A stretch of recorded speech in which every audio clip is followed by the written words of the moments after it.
So today I want to go a little bit more into the frames and what you can do with them, and even use them as, for example, as a trim or as a cavity closer or something unrelated. I'll try to address that in some way. So we start here with an empty window which comes with a wall opening, and the first simple thing is to add a frame. So you can see that this frame by default sits in the middle of the wall. So you have two basically references how you can position a frame. One is the wall reference and one is the frame reference itself. So currently the center of the frame sits in the center of the wall. So if you would change that, for example, the wall reference to exterior, then you see now that the center of the frame sits on the wall exterior, and the same for interior. And you can do the same with the frame. So you could say the interior of the frame should be flush with the interior of the wall, or the exterior, and so on. So that's basically the core positioning. The next one is the offset. So you could say I want it to be flush here, but for example 20, or let's, so that we see it, maybe 50 inwards, so towards the exterior, or you can also have minus values. So that way it always stays related to the interior wall face based on the interior frame with a 50 mil offset. So that's the core basically, and that applies throughout the use of frames, no matter where you do that. So I showed a little bit of that when I was doing the sash window. I will link that up here. So I was using 3 different frames and put together the main frame of the sash window by positioning them differently. But I think that was only with offsets, and they were all based on the wall center and on the frame center. So if we go, for example, now and say we put that back to the center, and we use another frame inside that. So that's now a frame in a frame, and we want that be a casement frame, so it's a swing that opens, and we could say we want that to be opening inwards, so we want to offset it to the interior.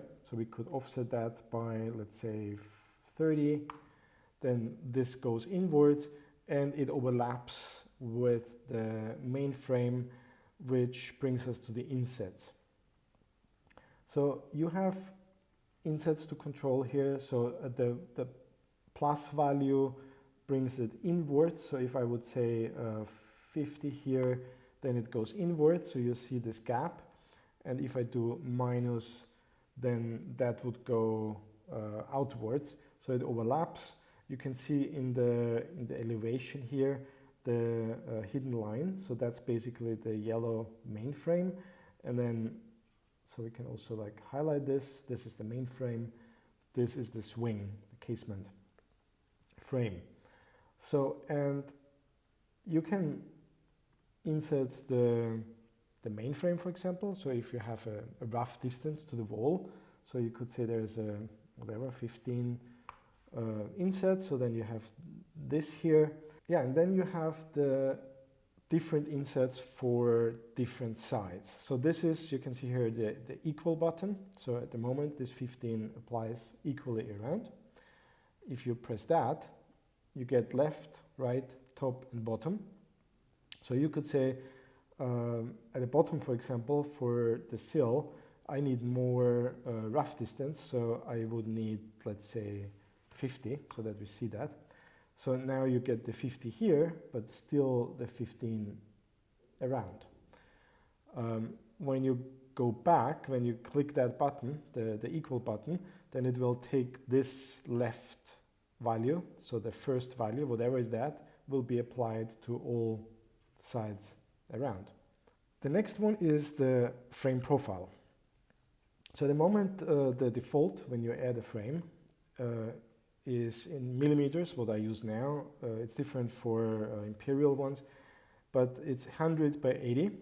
So the width is what you see in the elevation, depth is what you see in the section and plan view.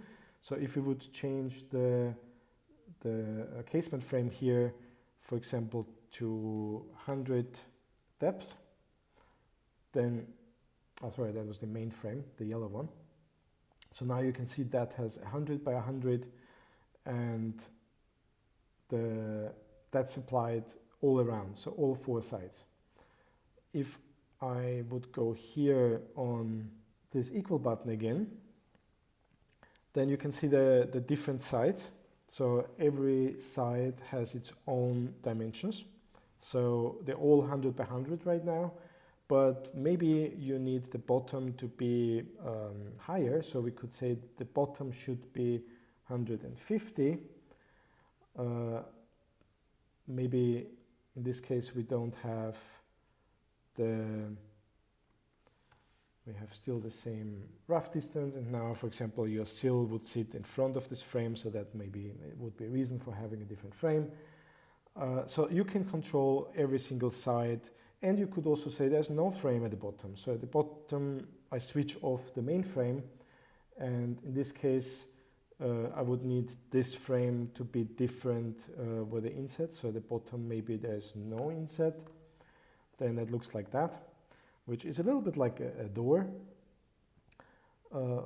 So that's the different frame options in terms of profile. And then we have this button here. So this option here, this flexible depth. And that kind of combines the references and the profile. Because if that's not selected, then all those the depth, actually, the depth values apply. So the 100 here, and in this case, the 80. But if I would say for the main frame, and that option only exists for the first frame of the wall opening, you will see now why. Because if I say that, then I get this error here saying can't be the same. So now that means the flexible depth is the depth between the two references.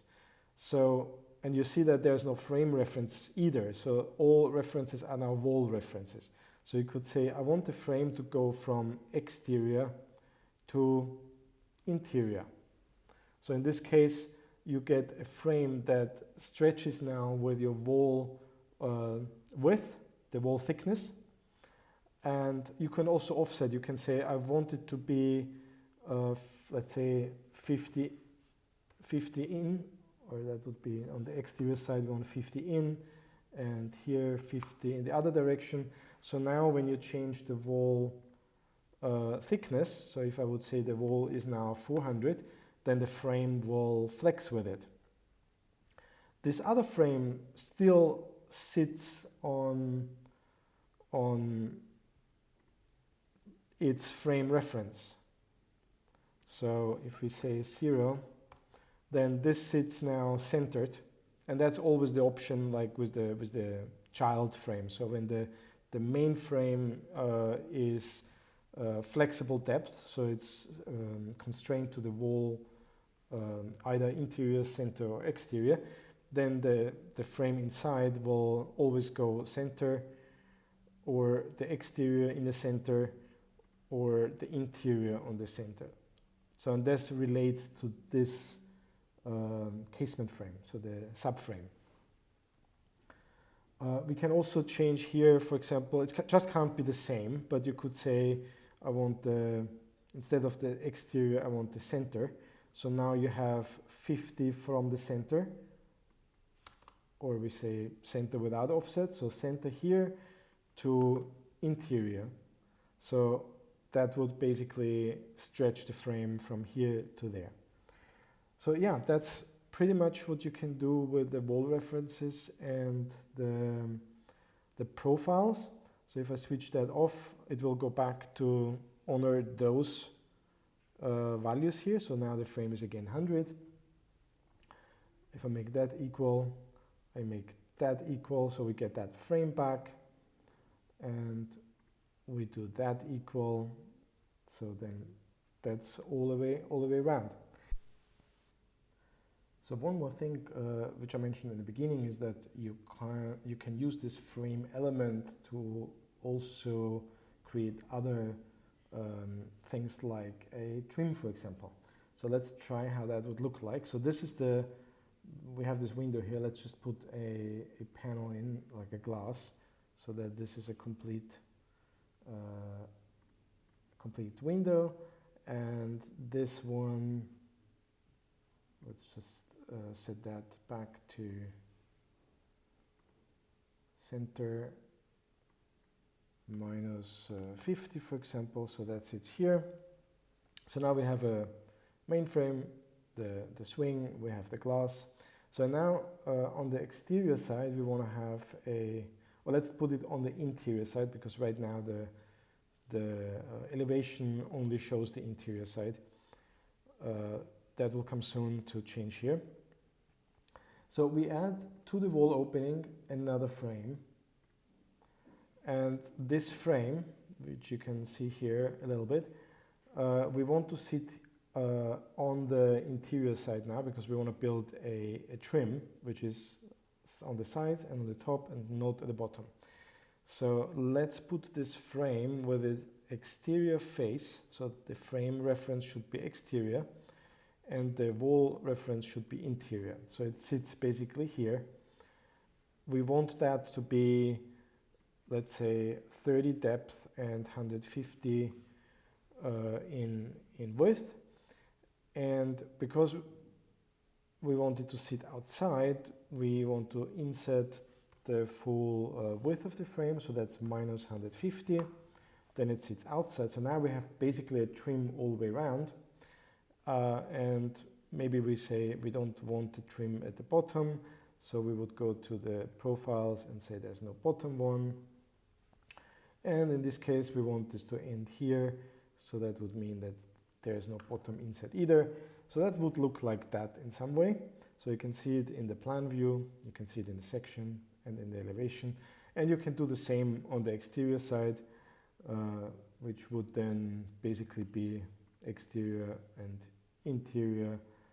So then it sits here. It still shows in the elevation. So that's a thing, because the exterior interior is not properly handled yet. But that's a trim that sits here.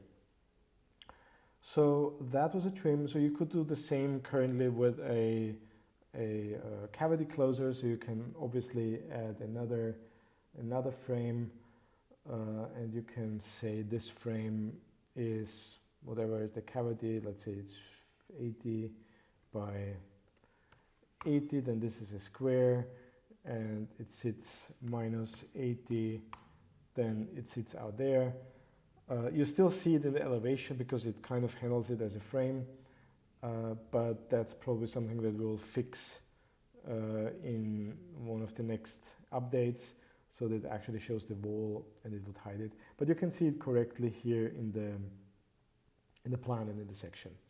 So yeah, there are a couple of things that you can do with the frame.